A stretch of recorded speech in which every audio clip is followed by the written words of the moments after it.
저는 고 정인행 애국지사님의 손자되는 정동수입니다. 저희 할아버지 고향은 충청남도 공주 유구입니다.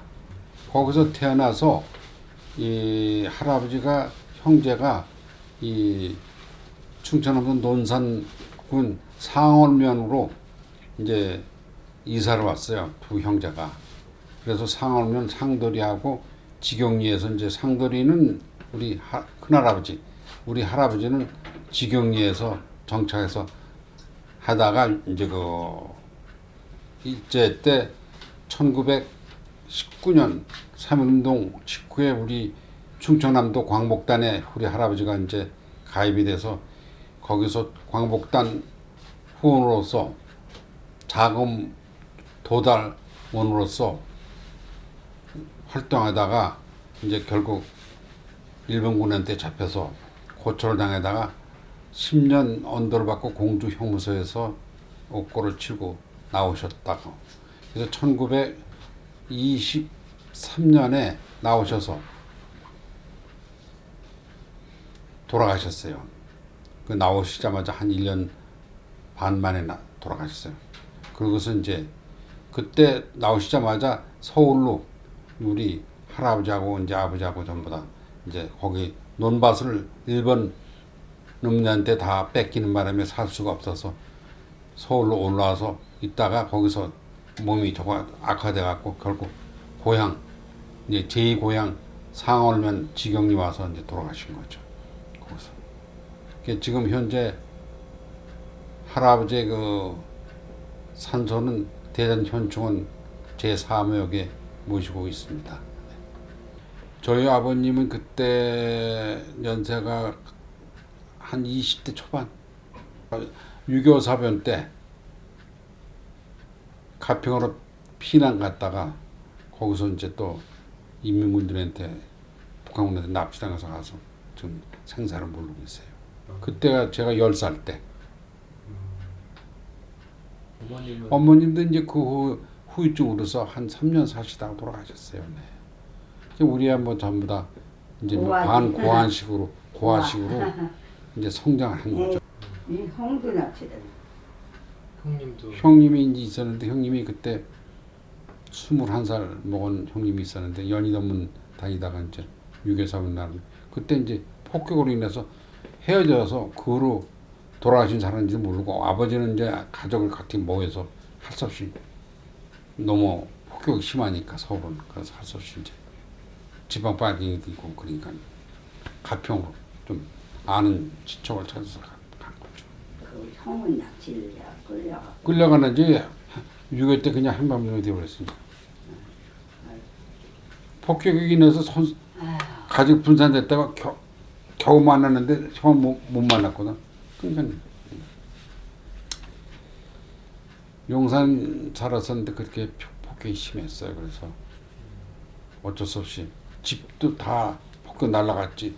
뭐 사업소도 나갔지. 먹고 살 수 없잖아. 근데 거기 살 수 없으니까 경기도 가평 설악면에 우리 이제 친척 한 분 있었어요. 거기로 갔었어요. 거기서. 남쪽으로는 이제 한강에 인도가 끊어져서 배가 없으니까 갈 수가 없었어요. 그래서 갈 수 없이 북쪽으로 간 거죠.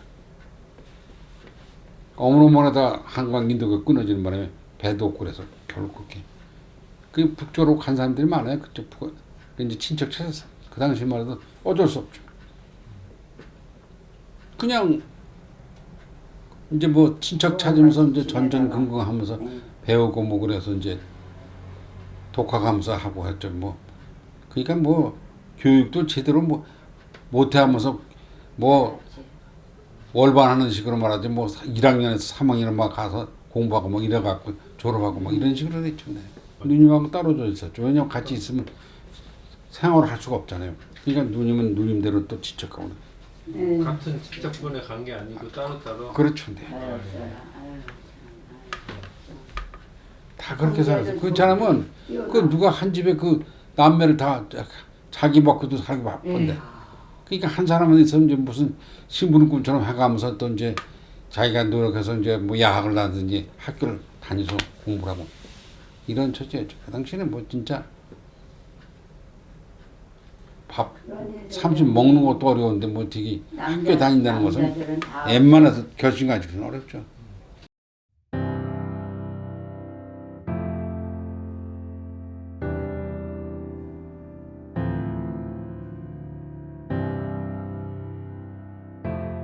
그래서 1년 6개월 옥고를 치르시고 이제 고향에 내려오셔서 형사들이 계속 따라다니니까 일본으로 건너가셨어요. 1923년에 일본으로 건너가셔가지고 일본에서 그 형설에 거기 그 조직하는데 일원으로 해가지고 그 한국 조선인들 그 협회에 활동을 하시다가 다시 나와가지고 10년 후에 우리 대구에서는 그 영일면에서는 활동할 수가 없어. 그 일본 형사들이 쫓아다니니까 그렇게 만주 봉천으로 가셨어요. 그 만주 봉천으로 그때가 이제 30대 후반인데 그 봉천으로 가셔가지고 거기에서 그 독립운동한 귀합원 분들이 5명이 있는데 그분들과 같이 그 박장호, 조맹선, 백삼규 등 독립운동 그 하시는 분들 거기서 활동을 하면서 독립운동을 하면서 그 우리 그 북한도로 가신 우리 조선족에게 독립 의식을 고취시키고 먹고 살이하니까 거기에서 영농회를 조직해 가지고 우리 할아버지가 거기 농장주가 되셨어요. 땅을 개간해서 땅을 그래가지고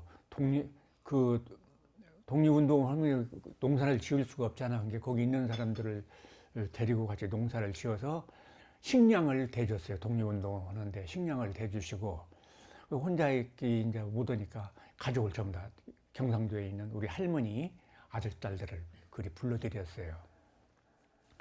그래서 거기서 생활하시다가 거기에 교회가 이제 있는데 그 교회 이름이 봉천 흥농 회장을 하시면서 북관문 기독 장로교회 장로님으로 영수로 발탁이 되셔가지고 장로님으로 활동하시면서 지금으로 우리나라로 말하면 이제 농장주지 농장에서 나오는 모든 혹시 이런 것들을 독립운동 하시는 분들 식량 반찬 이런 걸 대줬어요 할아버지가.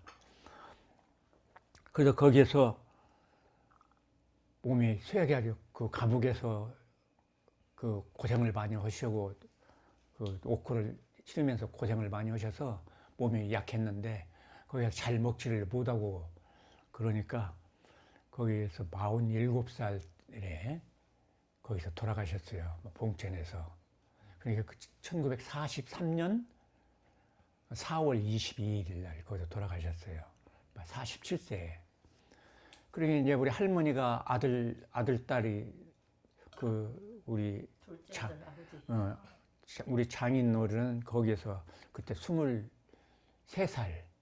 되던 해에 이제 1943년에 돌아가셨으니까 45년, 2년 후에 해방이 됐잖아요.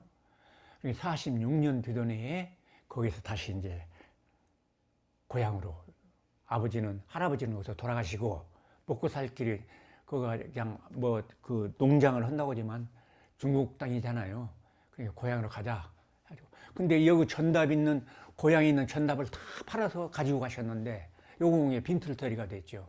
고향에 오셔가지고 빈털터리가 돼가지고 만주에서 나오면서 태어났어요. 이제 그 집을 9월 달에 있어. 9월 밑에서. 그게 이제 4월 말에 이제 거기서 46년도 4월 말에 이제 할아버지 돌아가시 3년상 치르고 고향으로 온다고 열차 타고 오면서 우리 식구를 낳았어요. 거기서 열차 안에서.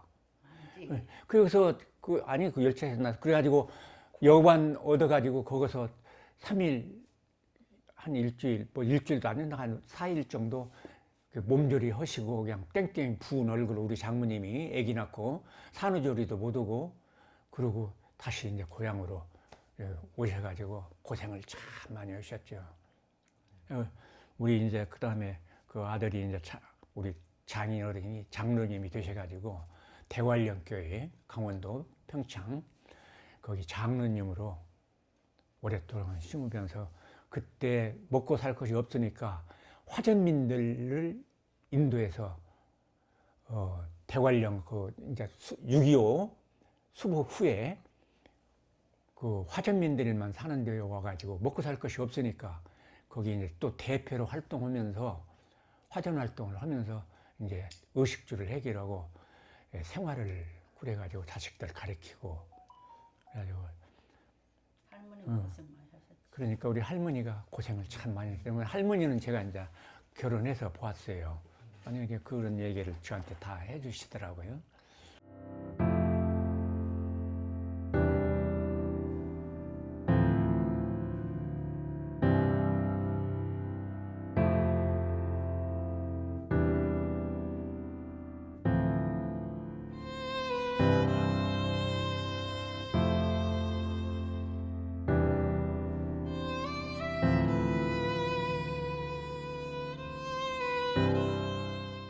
대보산에 그 안창호 선생, 도산 안창호 선생 별장을 좀 가자 해서 그래서 평양서도 내무소원들이 앞서가지고 비밀리에 그러니까 내무소원이 뭐냐면 여기 말하자면 경찰청의 뭐 이런 직원들이야.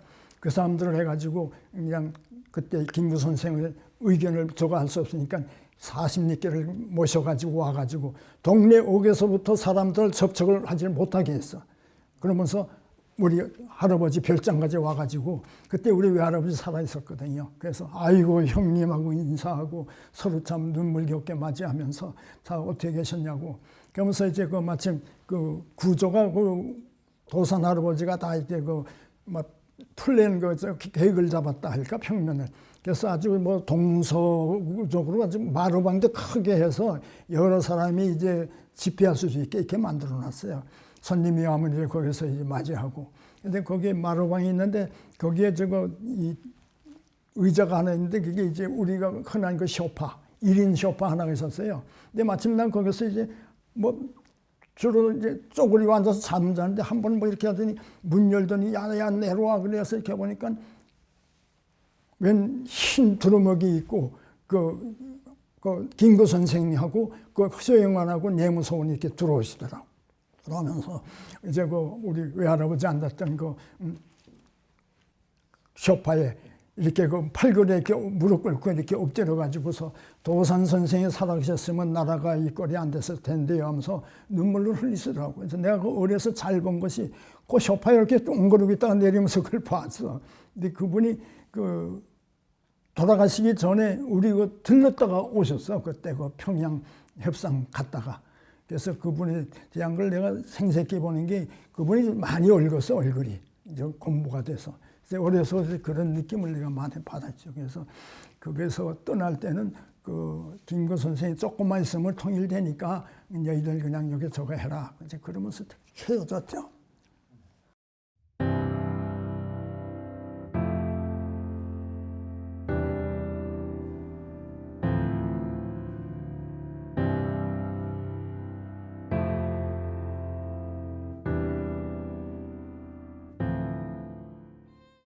윗어른들의 그 문물, 그 다음에 학술 연구를 하는데 그 자료를 구하기 위해서 그 당시 아주 명문가이신 그 김석진 선생이라고 있었답니다.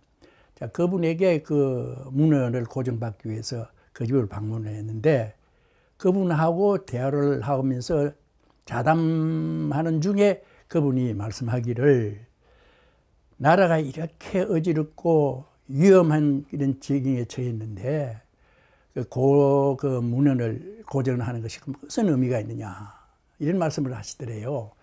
그래서 그 아버님이 그 말씀을 듣고 그 느낀 바가 있어가지고 그 집에서도 상당히 그 문제에 대해서 많은 연구를 하시고 생각을 하시다가 그 독립운동에 참여를 하셨다 하는 그런 말씀을 들었습니다. 그 7년 동안을 어빙 활동을 하셨어요.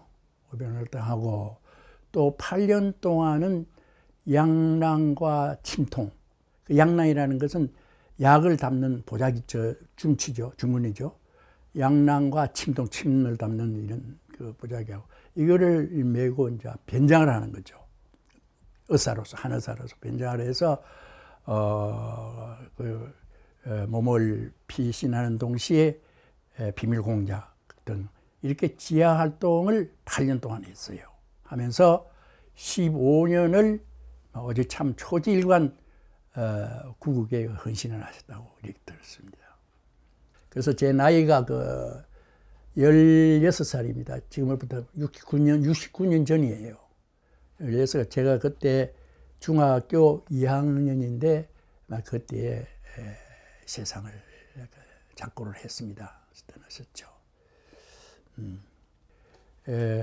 가택수색을 4차례 받았답니다. 받아서 그 과정에서 간원들로부터 가족과 측근들이 그 수많은 참 흥연할 수 없는 고초와 어려움을 극금으로 해서 거의 폐가증에 이르렀답니다. 우리 가정이 그런 사실을 또 전해 듣고.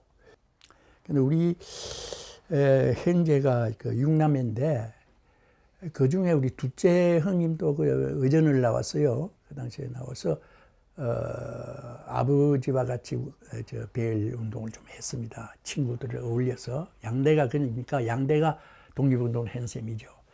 친구들 어울려서 이제 독립운동에 가는 모의도 하고 뭐 이런 과정에서 그게 발각이 났어요. 나서 그 양산에서 이제 체포가 됐는데 형사 이제 2사람이 와서 이제 친구들도 체포되고 뭐도 자기도 이제 체포돼서 수갑을 차고 이송을 이제 대구인가 뭐대로 이송을 해가는데 장시간에 그래서 이송을 하는데 1차로 그래 수갑을 차면은 이게 움직이면 이게 손목이 졸리니까 이게 손등이 굉장히 붓는답니다. 무엇을 탕탕 부는데 그리고 일본 행사가 좀 딱했던지 그 보조 행사가 한 사람이 있었는데 이 사람이 조선 사람이었어요. 그런데 그 사람한테 좀 많이 붓고 이러니까 수갑을 풀고 포성으로 이렇게 교체를 해주자. 이러니까 그 보조 행사가 하는 말이 안 된다고 말해. 이런 악질금은 그걸 포성으로 하면 도망칠 우려가 있으니 절대 안 됩니다. 이런 얘기를 듣고 참 형님이 그 당시에 그 말을 듣고 분노와 함께 그 슬픈 감정이 오르는 것을 참 억제하기 힘들더라 하는 그런 말을 내가 들은 바가 있습니다. 참 슬프죠. 동족간의 말이야. 그걸 하는데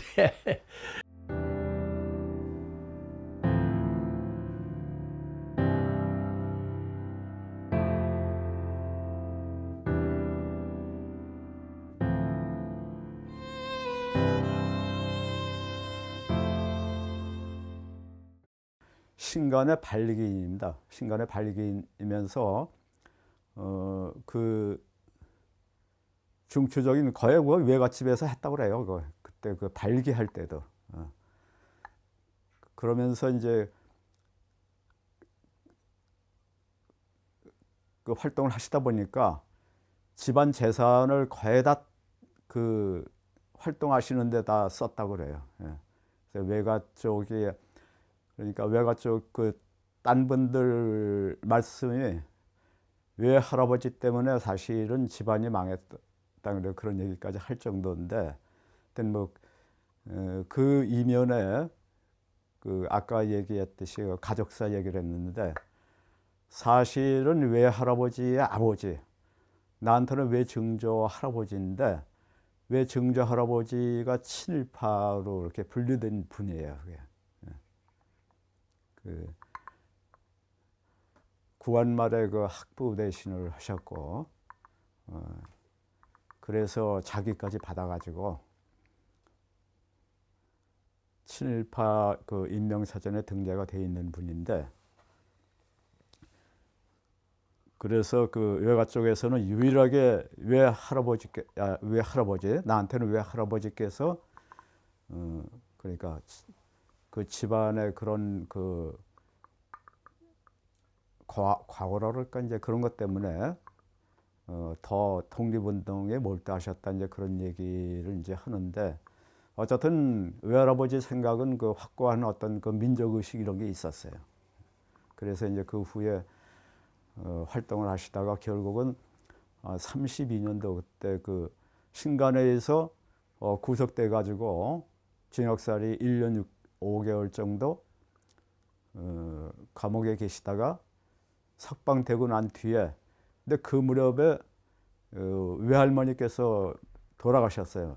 외할머니가 이제 사실은 출산하다가 돌아가셨는데 그게 이제 외할아버지 그 옥바라지 하는 것도 이제 영향이 있었고 이제 그런 것 때문에 하여튼 어쨌든 돌아가셨는데 그것 때문에 여행 갔다가 그 이제 청진에선가 거기서 이제 그 사고로 돌아가셨는데 나는 이제 아까 얘기했듯이 중국에서 태어나서 한국에 이제 그 귀국해서 서울에 있었는데 서울에 그 귀국한 당시 귀국하자마자 46년도 그러니까 8월쯤 되지 그때 우리 아버지가 돌아가셨어 교통사고로 바로 그게 이제 어떻게 됐냐 그러면은 그 사람이 먼저 이제 한국에 오고 그다음에 이제 배편으로 이제 물건이 와요 이제 근데 한 달인가 있다가 거의 한 달 정도 그때 이제 물건 찾으러 갔다가 그 열차 사고로 돌아가셨어요. 그러니까 어머니가 이제 혼자 남은 거야 이제. 근데 어머니가 혼자 이제 외갓집 거기에 이제 혼자 있었는데 그 전에 아까 얘기한 그 이모부가 결혼을 하셔가지고 이모가 월북하는 바람에 이원조 그분이 이제 월북을 하는 바람에 이제 평양으로 이제 갔는데 어머니가 거기 갔다가 이제 그때 48년도 이게 그 남북 왕래가 막히게 되니까 못 오신 거예요 그때. 혼자 남겨두고 그래서 갔다 오신 거예요. 내가 혼자 남았어요 이제. 혼자 남다 보니까 할머니한테 잠시 맡겼지 친할머니한테. 그 친할머니가 나를 이제 데리고 있다가 6.25 피난 나니까 피난을 갔어요 이제. 피난을 갔는데 그때 뭐냐면은 우리 그러니까 삼촌은 경찰이었어요 이제. 근데 그 할머니한테 들은 얘기인데 할머니가 그 삼촌이 나를 데리고 있을 때인데 그때 그 당시에 그 이모부가 서울에 있었지 이제. 서울에 있었는데 이모부가 그 남로당 그 지하 활동을 하다 보니까 그 조사를 경찰인 우리 친삼촌이 해서 서로 이제 그 우리 집안 내에 어머니 그러니까 이모부는 이제 그러니까 그 우리 흔히 얘기하는 자익 사상을 가진 활동하시는 분이고 삼촌은 경찰이기 때문에 서로 대치되는 그런 상황이라고요. 예. 그러다가 이제 피난이 6.25가 나니까 우리는 이제 경찰 가족이니까 서울에 있으면 안 되니까 할머니가 이제 급히 데리고 피난을 간 거예요. 나만 데리고 이제 피난사를 한 거죠 이제.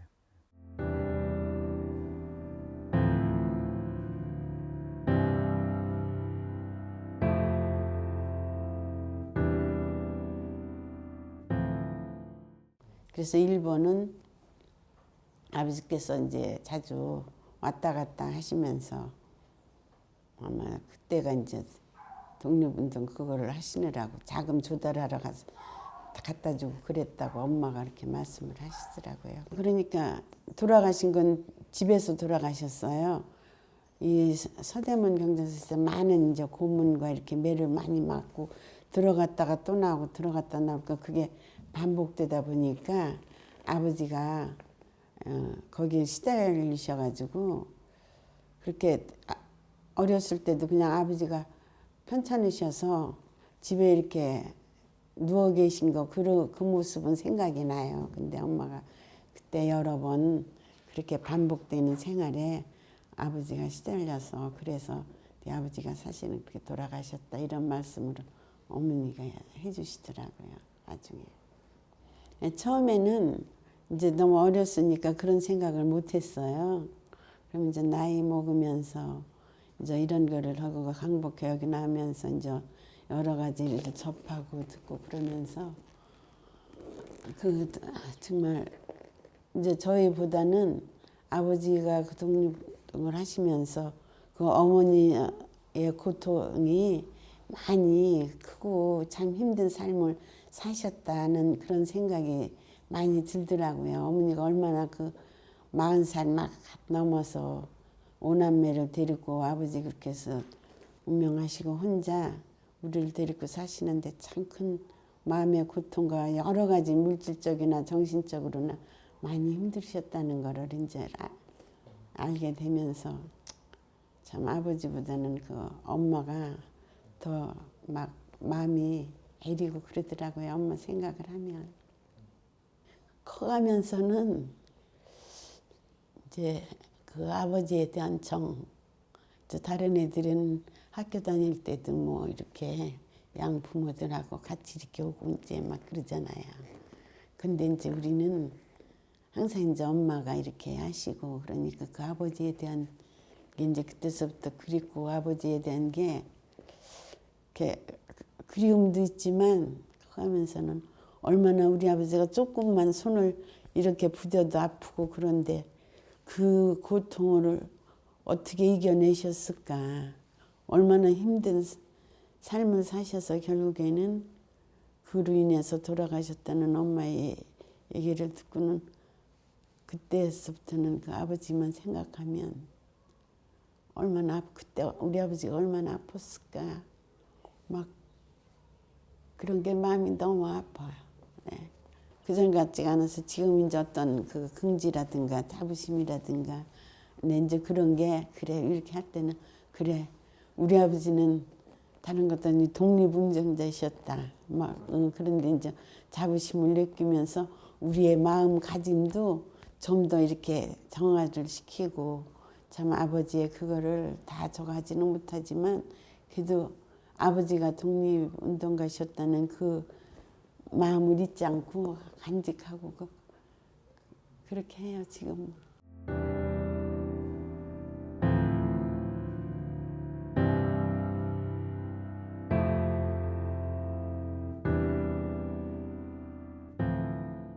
근데 아니 할아버지가 옛날에 이랬다 뭐 이런 얘기를 잘 안 하셨냐?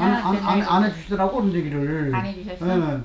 나 옛날에 독립한테 보려고 힘들었다. 근데 하여튼 뭐 엄마 얘기는 일본 사람들한테 그 일본 형무소 가갖고 여기 깜빵 가갖고 이렇게 막 거꾸로 쳐박아놓고 고춧가루 물을 먹이면 막 또 막 죽으려면 다시 살아나라고 여기 세워놓고 밑편에 버렸다 그러더라고. 그렇게 했다 그러더라고 엄마가.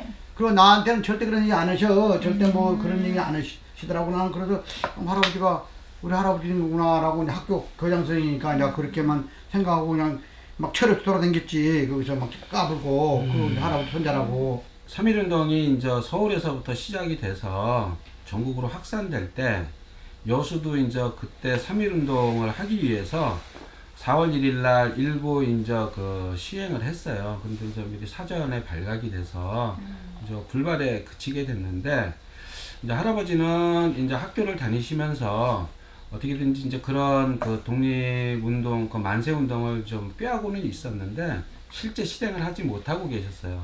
그런데 저기 8월경에 서울의 그 배제학교에 다니던 유봉목이라는 그 학생 친구가 독립신문을 보면서 이제 그 만세운동에 대해서 다시 한번 생각하고 내려와서 여수도 한번 같이 해보자 하는데 뜻을 같이 하게 됐습니다. 우리 할아버지랑 이선호 할아버지랑 뜻을 같이 하게 됐는데 그때 당시에 유봉목 씨 같은 경우에는 여수 기반이 별로 없었고 우리 할아버지는 여수 수산학교를 다니시면서 학생들과 이제 여러 가지 모임과 그 다음에 독립만세 운동에 대한 얘기들도 있었기 때문에 뜻이 맞게 돼서 야 그러면 여수 장날에 만세운동을 좀 해보자. 그래서 그 친구들을 귀합을 하게 됐죠.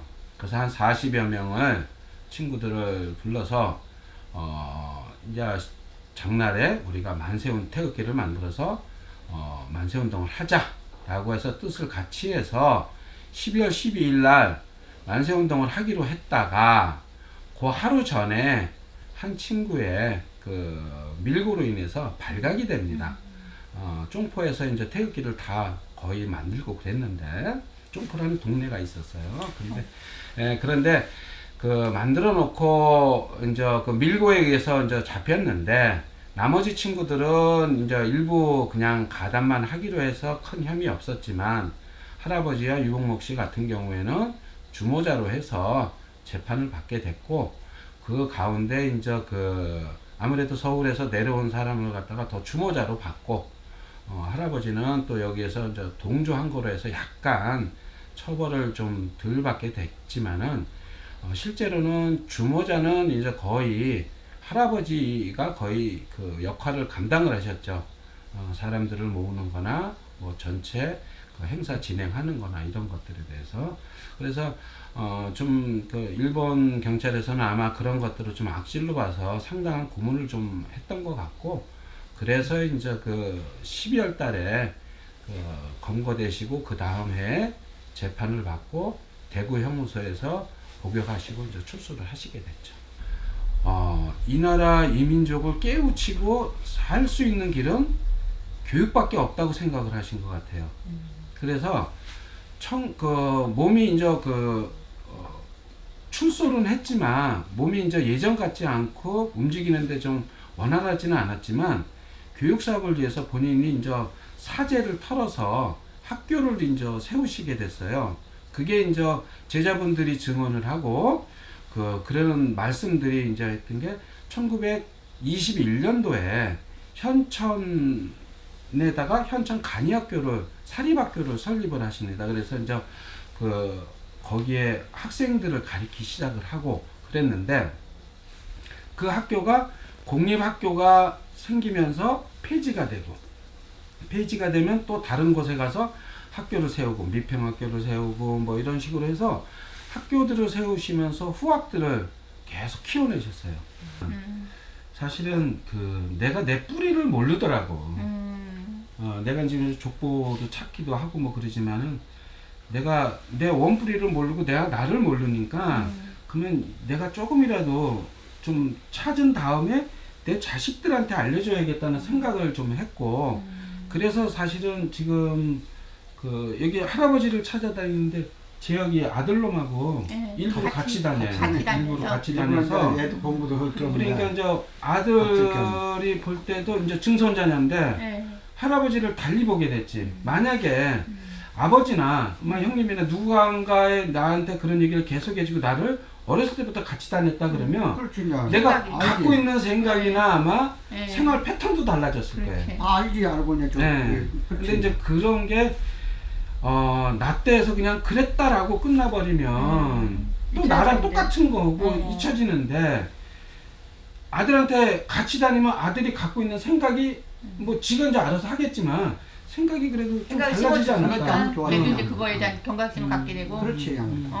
자기 그렇지. 할아버지, 노할아버지에 대한 어떤 생각, 그리고 그 핏줄에 대한 생각, 그런 것도 생각하게 좀 되고. 생활 자세가 달라지지 않을까 이렇게 생각이 듭니다. 맞아.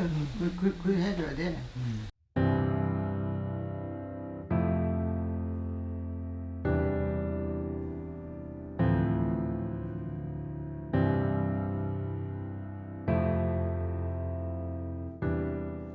비행사 할머니라고 불렀어요. 대부분의 그러니까 독립운동을 같이 했던 동지분들은 뭐 여성분들이고 남성분들, 여성분들은 대부분 독립운동 하신 분들의 부인이거든요. 근데 그분들하고도 친하게 지내셨고요. 그러니까 오시면은 이제 뭐 언니 뭐라고 불렀고, 독립운동 같이 하셨던 남자분들은 뭐 누님, 큰 누님, 아니면 뭐 형님, 뭐 어르신, 아무튼 뭐 굉장히 다양했었고, 그분들이 오셔가지고 주로 하는 내용이 다 이제 뭐 만주, 상해, 뭐 중경 뭐 이런 데서 어떤 활동할 때, 우리가 그때 상해에서 뭐 했었잖아요. 뭐 이런 얘기를 했으니까, 저분들이 그 당시에 이제 일본의 나라를 빼앗았고, 거기 중국에 가서 독립운동을 하셨구나. 그분들이구나. 그래서 애국지사 뭐 서원 받기 위해서 또 서류 들고 왔다 갔다 하시고, 또 한국일보에서 그 나의 이력서라는 연재, 또 KBS 라디오에서 그 드라마 이런 거를 촬영하러 계속 왔었거든요, 집에. 옆에서 이제 그걸 보고 있었으니까, 그러니까 이제 독립운동 하셨구나, 아, 비행기 운전을 하셨구나, 뭐 그 정도는 다 알고 있었죠, 어릴 때도. 아, 독립운동에 대한 개념보다는요, 그분들이 얘기하시는 거를 이렇게 옆에서 듣고 있으면은 나라를 사랑하는 마음이 더 컸던 거죠. 그러니까 이제 일본의 나라를 빼앗겼어. 그러니까 나라가 없는 우리 국민들은 너무 힘들고 어렵고 슬픈 거예요. 우리를 지켜줄 나라가 없으니까, 국가가 없으니까. 그러니까 그 국가를 찾기 위해서 노력을 하는 게 다가 아니라 빼앗긴 국가를 찾아서 이 국가가 잘 먹고 잘 살 수 있도록, 강해질 수 있도록 우리가 지켜줘야 된다. 이런 개념에, 이런 논리로 이제 그냥 교육을 습득을 한 거죠. 그러니까 그분들은 평생을 나라를 위해서, 국가를 빼앗긴 나라를 위해서 독립운동을 하고, 또 다시 해방 이후에는 전쟁을 치르고, 전쟁 이후에는 이 어렵고 이 힘든 이 대한민국을 어떻게 잘 먹고 잘 살 수 있게 또 부강하게 만들 수 있느냐, 강하게 만들어야 또 다른 나라의 침범을 막을 수가 있지 않냐, 이런 거에 대한 고민들을 많이 하셨었어요, 그 당시에.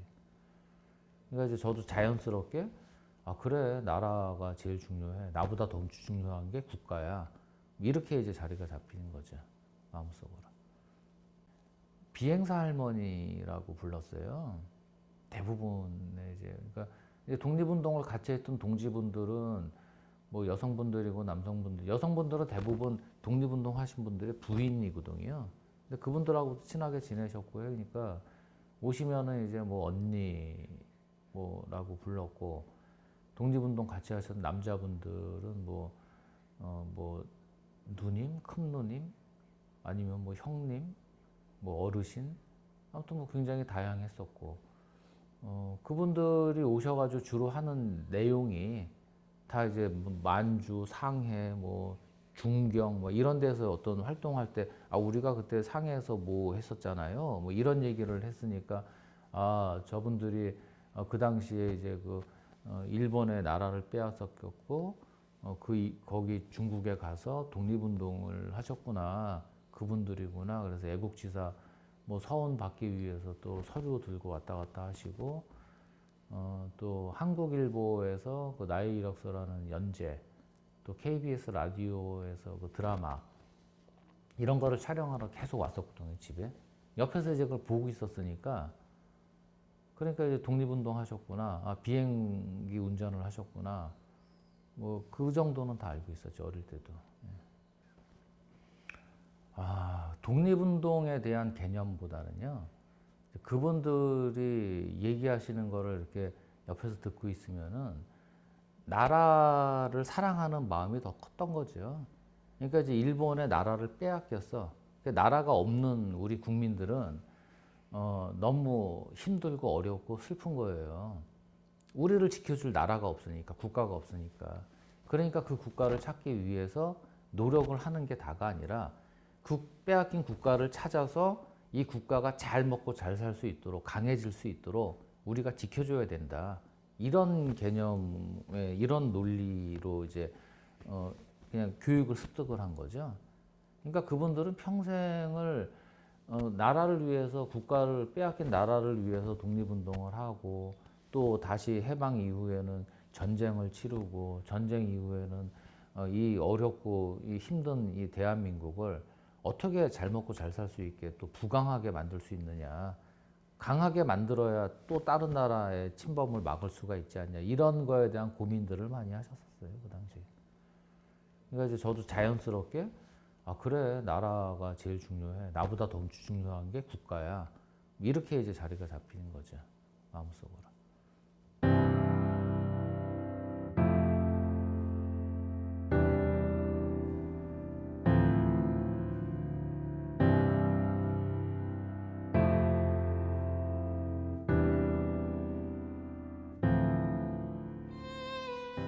의정부시 광복회 남주입니다. 저는 저희 조부님이신 남윤희 애국지사의 손자 되는 사람입니다. 그해 1919년 3월 1일 날 저희 대오지 4.4 독립운동의 주역들이 서울에 올르셔서 그 3.1 독립만세 항쟁에 참석하셨고, 그때 독립선언서를 받으셔서 일제가 운영하는 그 미쓰코시 백화점에 가서 그 선물을 하나 사서 그 미쓰코시 백화점의 포장지로 포장지 그 선물을 빼내고 독립선언서를 그 일제가 운영하는 백화점 포장지로 포장을 해서 감시를 피해서 저희 시골로 내려오셨습니다. 그래서 그 4.4 독립만세 항쟁은 면민들이 주도적으로 참여했습니다. 그래서 그 동네에 그 뭐라고 그러나요? 그 길 같은 거 수리하는 부역하러 나와라. 그렇게 서로 연락을 해서 4.4 독립 항쟁을 했던 것입니다. 저희가 충남 당진시인데 그 당시에 교통이 육로 교통보다 해상 교통이 인천 오는 데는 빨랐습니다. 그래서 저희 할아버님이 세상 돌아가는 거를 좀 보려고 인천에 배를 타고 오시게 되셨답니다. 세상이 어떻게 돌아가나, 뭐 시골에 계시니까 또 그냥 선비의 입장으로서. 그런데 그 배가 인천 지금 말하자면 연안부두에 거기서 내리셨는데 배가 고프셔갖고 술이 한 잔 생각나서 주막에 들렸다고 그래요. 그러니까 이제 술을 시켜놓고 이렇게 따라서 주모가 이렇게 따라주는 잔을 딱 받으려고 하니까 누가 가로채서 딱 먹더래요. 그 술을. 그래서 그런가 보다 하고서 주모가 한 잔 더 따라주는데 또 누가 가로채서 먹더라는 거야. 쳐다보니까 주모는 사색이 돼 있는 거야. 사색이, 얼굴색이. 세 잔째 따르는 걸 누가 가로채는 거를 손으로 잡아당기면서 이 무릎으로 급소를 쳤대요. 보니까 일본 낭인들, 말하자면 칼제비들, 일본의 그 깡패들, 그 부두에 있는 그 일본의 낭인들이 칼차고 거기서 텃세를 부리고 있었던 거죠. 그래서 이렇게 잡아서 급소를 때려갖고 눕혔는데 쭉 이렇게 몇 놈이 있더래, 칼을 차고. 그러니까 이 주모는 이 양반이 이제 죽었구나 하고서 사색이 됐는데, 저희 아버님 얘기하면 저희 아버님도 그랬어요. 날렵했어요, 아버님이. 할아버님도 참 날렵하셨다고 그러더라고. 그런데 딱 잡아갖고 그 두목을, 술을 가로채는 그 두목을 모가지를 발로 밟고, 너 죽어야 되겠다. 그러니까 이제 그 옆에 있는 애들이 덤빌 거 아닙니까? 그러니까 너희들 나 죽는 건 좋던데 너희 애도 죽는다. 그러니까 이 두목이 물리다. 그만 비켜나라 해서 거기서 어떻게 빠져나왔대요. 그래서 우리 할아버님이 내 나라에서 술 한 잔도 제대로 못 먹는 나라가 됐구나. 추로 갈 때 너무 고문으로 만신창이가 돼갖고 어떻게 혼자 당신 스스로가 이렇게 나올 수가 없어. 그래서 저희가 지금 고향이 충남 당진시인데 당진시에서 공주 가는 거리가 꽤 멀어요. 왜냐면 공주는 저 충청남도 남쪽이고 당진은 충청남도 북쪽이거든. 셋째 할아버님께서 인부 3명하고 당신 셋째 할아버지하고 지게를 져갖고 그 위에 널빤지를 얹어갖고 할아버님을 거기 올려서 지구서, 교대로 지구서 여기 저희 집까지 오셨다고 그래요. 왜냐면 그 당시에 돈도 없었지만 교통도 그렇고 또 혼자 거동을 못 하시니까 그렇게 와서 해방을 1년 앞두고 돌아가셨죠. 돌아가셔서 독립운동을 하면 3대가 망한다고 그러잖아요.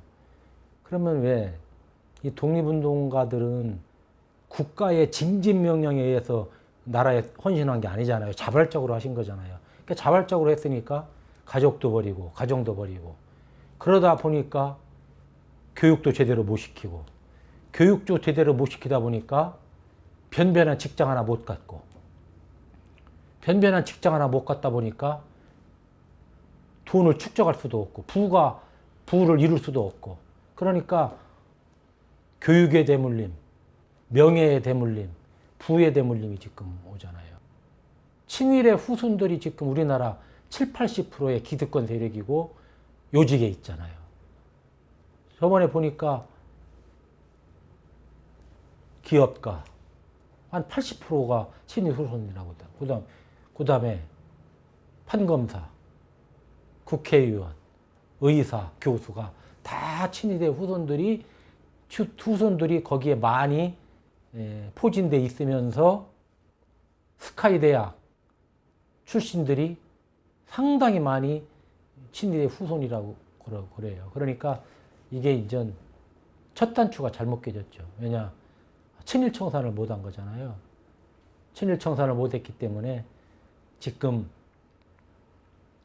불의가 정의인 줄 알고 기회주의가 득세하는 것이 제가 보니까 친일 청산을 못해서 민족 정기가 올곧게 안 선 거예요. 그러면 누가 우리나라가 지금 강대국 틈바구니에 있지 않습니까? 미국 틈바구니, 중국 틈바구니, 일본 틈바구니, 또 북한. 그런 데서 이렇게 우리나라가 이런 지정학적으로 이렇게 사이에 껴있는 데서 앞으로는 나라가 어려운 일 안 당하라는 법이 어디 있습니까? 나라가 어려웠고 침략당하면 후손들은 못 살고 그놈들한테 민족을 배반하고 국가를 배반한 사람들은 잘 살면 누가 국가를 위해서 피를 흘리고 헌신하겠어요?